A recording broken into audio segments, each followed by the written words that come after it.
Ridge levelling का main character संग जिनवू जो बहुत ही ज्यादा स्ट्रॉन्ग है एंड अल्टीमेट रिज के अलावा उसके पास और भी बहुत सारे एबिलिटीज है एंड उनमें से एक मेजर एबिलिटी है शैडो एक्सट्रैक्शन। इसका यूज करके संग जिनवू किसी भी बींग को जिंदा कर सकता है as is shadow soldier and ये सोल्जर्स जिनवू के सारी बातें मानेंगे और ये शैडोज उतने ही ज्यादा स्ट्रॉन्ग होंगे जितना वो लोग जिंदा होने के टाइम में थे, बल्कि वो लोग जिनवू के साथ और भी ज्यादा लेवल अप करते हुए जाएंगे। इसके ऊपर से ये शैडोज इमोर्टल है, इनको मारा नहीं जा सकता, ये लोग रिजनरेट करते हुए जाएंगे जब तक जिनवू के पास माना बचा हुआ है। बट कुछ ऐसे भी एंटिटीज है जो इनको पूरी तरह से खत्म कर सकते हैं, पूरी तरह से इरेज कर सकते हैं, लाइक मोनार्क्स। और ये जो शैडोज होते हैं इनको कुछ ग्रेड्स में डिवाइड कर दिया गया है based on their powers, like normal grade. ये शैडोज बेसिक से सोल्जर होते हैं जिनकी पावर एक ई से सी रैंक के हंटर की इक्वल होती है। नेक्स्ट है एलीट ग्रेड। इस ग्रेड के shadows are the most common in the shadow army and ये शैडोज इतनी ज्यादा पावरफुल होते हैं कि ये लोग एक बी रैंक हंटर को भी हरा सकते हैं। उसके बाद है नाइट रैंक।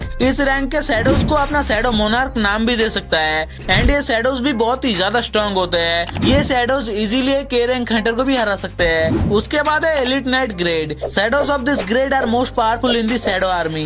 इस ग्रेड के शैडोज बहुत ही ज्यादा स्ट्रॉन्ग होते हैं एंड ये शैडोज इजीली एक बेसिक एस रैंक हंटर को भी हरा सकते हैं। उसके बाद है जनरल ग्रेड। इस ग्रेड के शैडोज बहुत ही ज्यादा स्ट्रॉन्ग होते हैं क्योंकि ये शैडोज एक advance S rank hunter such as Goto Ryuji को भी ओवरपावर कर सकते हैं, इसीलिए इस ग्रेड के शैडोज बहुत ही ज्यादा स्ट्रॉन्ग है। उसके बाद है मार्शल ग्रेड। ये एक ऐसा ग्रेड है जहाँ तक एक शैडो इवॉल्व कर सकता है एंड इस ग्रेड के शैडोज बहुत ही ज्यादा खतरनाक होते हैं। ये लोग बहुत ही ज्यादा क्रेजी पावरफुल होते हैं। तुम लोग मान सकते हो कि इस ग्रेड के शैडोज शैडो आर्मी में मोस्ट पावरफुल शैडोज होते हैं। एंड लास्ट में है ग्रैंड मार्शल ग्रेड। इस ग्रेड में सिर्फ एक लौता शैडो रह सकता है जो शैडो आर्मी में सबसे ज्यादा पावरफुल होता है। इस ग्रेड का शैडो सोल्जर शैडो मोनार्क को सर्व करता है एज द लेफ्टिनेंट एंड ये एक लौता शैडो है जो बाकी शैडो आर्मी को लीड कर सकता है।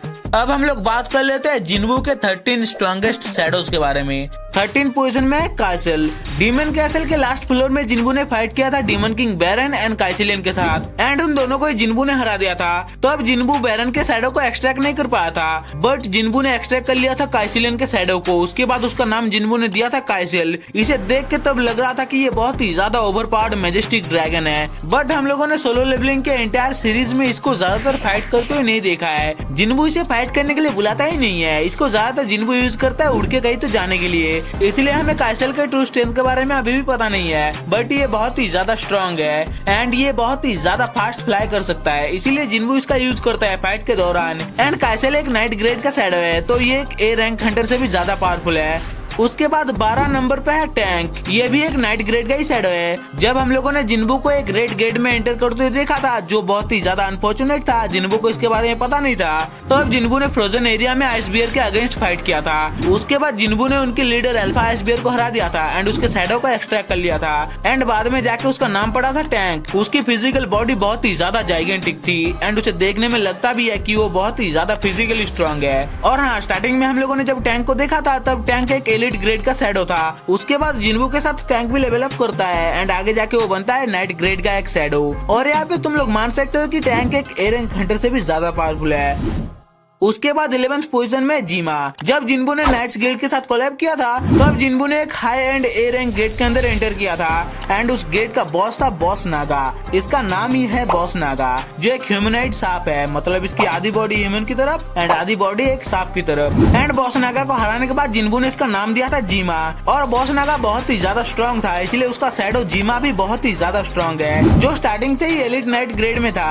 जीमा एक मिड रेंज के एस रैंक हंटर के साथ फाइट कर सकता है। उसके अलावा जिमा की स्किन बहुत ही ज्यादा हार्ड है एंड एडिशनली जिमा के पास एक और स्पेशल एबिलिटी है। जिनवू के माना का यूज करके जिमा अपने बॉडी के साइज को बड़ा कर सकता है एंड छोटा भी कर सकता है। उसके अलावा उसके बॉडी पार्ट्स रिजनरेट भी कर जाएंगे एंड जिमा फिजिकली जितना ज्यादा बड़ा बनेगा उसका स्ट्रेंथ भी बढ़ता ही जाएगा। उसके बाद 10th पोजीशन में आयरन। रेड गेट इंसिडेंट के दौरान किम चोल नाम का एक कैरेक्टर जो एक ए रैंक हंटर है, इसने जिनवू को मारने का ट्राई किया था बट जिनवू ने इसको ही पेल दिया था एंड इसको अपना एक शैडो बना लिया था जिसका नाम जिनवू ने बाद में दिया था आयरन। एंड बात करें इसके ग्रेड के बारे में तो ये एक एलिट नाइट ग्रेड का शैडो है, मतलब ये बहुत ही ज्यादा स्ट्रॉन्ग भी है एंड ये शैडो एक मिड रेंज के एस रैंक हंटर को इजीली हरा सकता है। और इसके पास कुछ एबिलिटीज भी है जो बहुत ही ज्यादा काम की है, लाइक शाउट ऑफ प्रोवोकेशन, मतलब ये बंदा टॉन्ट मार सकता है। जिसका यूज करके ये अपने दुश्मनों को खुद की तरफ अट्रैक्ट करेगा कि वो लोग पागल होकर इसके ऊपर अटैक करने के लिए आएंगे। बट ये पावर काम करेगी उनके ऊपर जो इससे वीक है। इससे ज्यादा स्ट्रॉन्ग कैरेक्टर के ऊपर इसकी पावर काम नहीं करेगी। एंड इसकी डिफेंस भी बहुत ही ज्यादा हाई है क्योंकि ये टैंकर था। उसके बाद 9th पोजीशन में मिन बियांग यू। ये एक टेम्पररी शैडो है। हम लोगों ने जेजू आइलैंड के चौथे रेड के दौरान देखा था कि एंड किंग ने इसे मार दिया था एंड ये तब मर भी गया था। उसके बाद जिन्बू ने बियांग यू के शैडो को एक्सट्रैक्ट कर लिया था चाहे हिन को हील करने के लिए। इसलिए उसकी हालत इतनी ज्यादा खराब हो चुकी थी कि वो मरने वाली थी, जिसको हील करने के लिए जिन्बू ने बियांग यू के शैडो को एक्सट्रैक्ट कर लिया था। एंड उसके बाद बियांग यू के शैडो ने चाहे हिन को हील भी कर दिया था। उसके बाद जिन्बू ने बियांग यू के डेथ को ऑनर करने के लिए इस शैडो एक्सट्रैक्शन को कैंसिल कर दिया था। एंड अगर बात करें मिन बियांग यू की एबिलिटीज के बारे में तो ये असल में एक एस रैंक का हीलर है। मतलब इसके हीलिंग कैपेबिलिटीज बहुत ही ज्यादा एपिक लेवल पे है। ये इजीली इंस्टेंटली किसी को भी हील कर सकता है। एंड ये कैरेक्टर एक ए रैंक का फाइटर भी है। मतलब ये अच्छा खासा फाइट भी कर सकता है। इसके अलावा ये बफ मैजिक भी यूज कर सकता है। मतलब ये अपने फेलो हंटर के स्टैट्स को इंक्रीज कर सकता है, उनकी पावर को बढ़ा सकता है। उसके अलावा इसके पास स्टेल्थ मैजिक है। ये खुद को छुपा सकता है बट इसका एक ड्रॉबैक है, जब ये इस मैजिक का यूज करेगा तो अभी एक जगह में अटका रहेगा, ये मूव नहीं कर सकता। एंड इसी की वजह से ये कैरेक्टर मरता है। उसके बाद 8th पोजीशन में शैडो जायंट्स। और ये जायंट्स भी एलिट नाइट ग्रेड के हैं। हम लोगों ने इनको पहली बार देखा था जब जापान के अंदर एक एस रैंक गेट खुल चुका था एंड उसके अंदर से निकले थे जायंट्स जो बहुत ही ज्यादा स्ट्रॉन्ग थे एंड इनको रोकना बहुत ही ज्यादा मुश्किल हो रहा था। तो अब जिन्बू ने आके इन सबको मार दिया था। एंड ये जायंट्स इतने ज्यादा स्ट्रॉन्ग थे कि ये जायंट्स इजीली एक एस रैंक हंटर को हरा सकते हैं बिना किसी मेहनत के। और दूसरी तरफ हमारे जिन्बू ने 28 जायंट्स को अकेले हराया था, मतलब उसकी शैडो आर्मी के साथ। उसके बाद जिन्बू ने इनके शैडो को एक्सट्रैक्ट कर लिया था। एंड इनका नाम जो जिन्बू ने दिया था ना, मतलब बहुत ही ज्यादा फुद्दू नाम दिया था। यहाँ पे जिन्बू ने इनका नाम दिया था 1 2 3 4 5 6, ऐसे ही जिन्बू ने इनका नाम रख दिया था। एंड ये बहुत ही ज्यादा पावरफुल शैडोज है जिन्बू के शैडो आर्मी में। उसके बाद 7th पोजीशन में एंड क्वीन। एंड ये भी एक टेम्पररी शैडो है। हम लोगों ने जेजू आइलैंड के चौथे रेड के दौरान देखा था कि सभी एस रैंक हंटर्स ने मिलकर एंड क्वीन को मार दिया था। एंड जिन्बू ने यहाँ पे एंड क्वीन के शैडो को भी एक्सट्रैक्ट कर लिया था, जो यहाँ पे एक जनरल ग्रेड का शैडो है। मतलब ये बहुत ही ज्यादा स्ट्रॉन्ग है। तुम लोग ये देख लो, ये एक एस रैंक गेट का बॉस है। मतलब स्ट्रॉन्ग तो बहुत ही ज्यादा है। बट एंड क्वीन की पावर लग जाती है उसके रिप्रोडक्शन में। मतलब ये अपनी पूरी पावर को बच्चे पैदा करने में लगा देती है।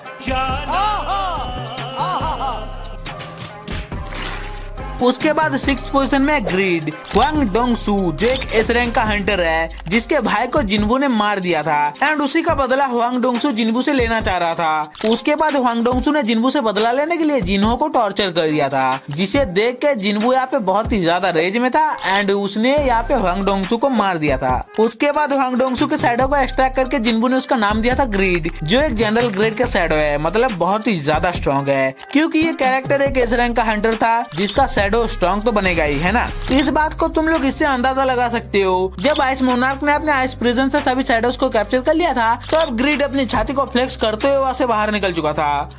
उसके बाद 5th पोजीशन में टस्क। जब हंटर्स गिल्ड के सेकंड टीम ने गेट में एंटर किया था, उसका बॉस था करगलगन। एंड एक माइटी हाई ऑर्क सामन है, मतलब साला तांत्रिक है। ये क्या पक रहे हो माचोद?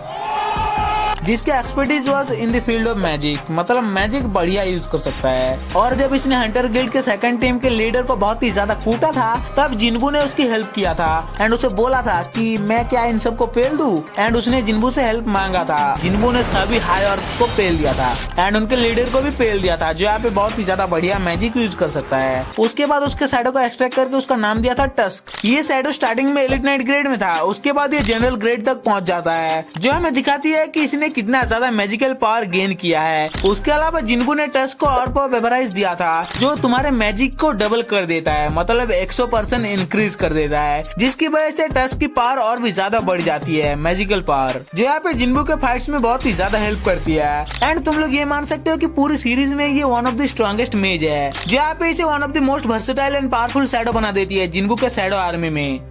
उसके बाद फोर्थ पोजीशन में है कामिस। ये भी एक टेम्पररी शैडो है एंड एक बहुत ही ज्यादा बड़ा सा ड्रैगन है जो बहुत ही ज्यादा स्ट्रॉन्ग भी है। कामिस बॉस था फर्स्ट एस रैंक गेट का जो यहाँ पे अमेरिका में खुल चुका था, जिसने सैकड़ों एस रैंक हंटर्स को मारा था। तो अब लास्ट के 5 एस रैंक हंटर्स ने मिलकर कामिस को हराया था एंड वो 5 हंटर्स आगे जाके बनते हैं नेशनल लेवल हंटर्स। उसके बाद फेडरल ब्यूरो ऑफ हंटर्स ने कामिस के कॉर्प्स को प्रिजर्व करके रखा था, जिसे यहाँ पे जिन्बू देखता है एंड उसके शैडो को एक्सट्रैक्ट करता है। बट ये शैडो ज्यादा देर के लिए टिकता नहीं है क्योंकि इसकी बॉडी बहुत ही ज्यादा पुरानी हो चुकी थी एंड इसका माना लेवल बहुत ही ज्यादा कम था, इसलिए कामिस जिन्बू के शैडो आर्मी में बहुत ही ज्यादा शॉर्ट टाइम पीरियड के लिए था। और बात करें इस शैडो के ग्रेड के बारे में तो ये शैडो आएगा मार्शल ग्रेड में क्योंकि ये बहुत ही ज्यादा स्ट्रॉन्ग है। उसके बाद थर्ड पोजीशन में है इग्रिस। इग्रिस को हम लोगों ने पहली बार देखा था डीमन कैसल के फर्स्ट फ्लोर में, जहाँ पे जिन्बू ने इग्रिस के साथ फाइट किया था। उसके बाद जिन्बू ने इग्रिस के शैडो को एक्सट्रैक्ट कर लिया था और ये जिन्बू का फर्स्ट एक ऐसा शैडो है जो जिन्बू के लिए बहुत ही ज्यादा लॉयल है, बहुत ही ज्यादा लॉयल है। और तुम्हें ये बात पता नहीं होगी बट फिर भी मैं बता रहा हूँ, इग्रिस प्रीवियस शैडो मोनार्क का एक लॉयल कमांडर था जो यहाँ पे शैडो मोनार्क के सक्सेसर जिन्बू को टेस्ट करने के लिए डीमन कैसल के फर्स्ट फ्लोर में था। इनिशियली इग्रिस एक नाइट ग्रेड का शैडो था बट उसकी स्किल बढ़ती हुई गई एंड अभी वो एक मार्शल ग्रेड का शैडो है। उसके अलावा इग्रिस एक एक्सेप्शनल स्वॉर्ड्समैन है एंड उसके पास बहुत सारे एबिलिटीज है लाइक टेलीकाइनेसिस, रीजनरेशन एंड उसकी स्ट्रेंथ भी बहुत ही ज्यादा है।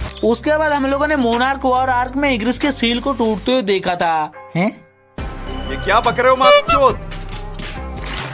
मतलब हम लोगों ने इग्रिस के ट्रू पावर को देखा था जब जिन्बू ट्रूली शैडो मोनार्क बन चुका था एंड बहुत सारे लोगों को लगता है कि इग्रिस सेकंड स्पॉट डिजर्व करता है बट ऐसा नहीं है क्योंकि सेकंड स्पॉट में जो शैडो है वो इग्रिस से थोड़ा सा ज्यादा स्ट्रॉन्ग है। एंड मैं बात कर रहा हूँ सेकंड स्ट्रॉन्गेस्ट शैडो के बारे में जो है बेरू। जिन्बू के शैडो आर्मी में Beru one of the strongest and major shadow है। सोलो लेवलिंग के सीरीज में इस शैडो को तगड़ा स्क्रीन टाइम मिला है एंड इसे मिलना भी चाहिए क्योंकि ये बहुत ही ज्यादा फनी शैडो है। बेरू की कहानी चालू होती है जेजू आइलैंड के चौथे रेड में, जहाँ पे एंड किंग ने सभी एस रैंक हंटर्स को पेल दिया था। तो अब हमारे जिन्बू की एंट्री होती है जिसने एंड किंग को हरा दिया था एंड उसे अपना शैडो बना लिया था एंड उस शैडो का नाम है बेरू। बेरू स्टार्टिंग में जनरल ग्रेड में था एंड आगे जाके वो मार्शल ग्रेड तक पहुंचता है। और बात कर ले बेरू के पावर्स के बारे में तो बेरू की स्पीड बहुत ही ज्यादा है, बेरू के पास इमेंस स्ट्रेंथ है एंड उसका डिफेंस भी बहुत ही ज्यादा तगड़ा है। उसके साथ ही बेरू हीलिंग मैजिक का भी यूज कर सकता है। इसके अलावा बेरू के पास एक अलग एबिलिटी है जो बेरू को बहुत ही ज्यादा स्पेशल बना देती है। अगर बेरू ने किसी को खा लिया या फिर डिवायर कर लिया देन बेरू उसके भी पावर्स को यूज कर पाएगा।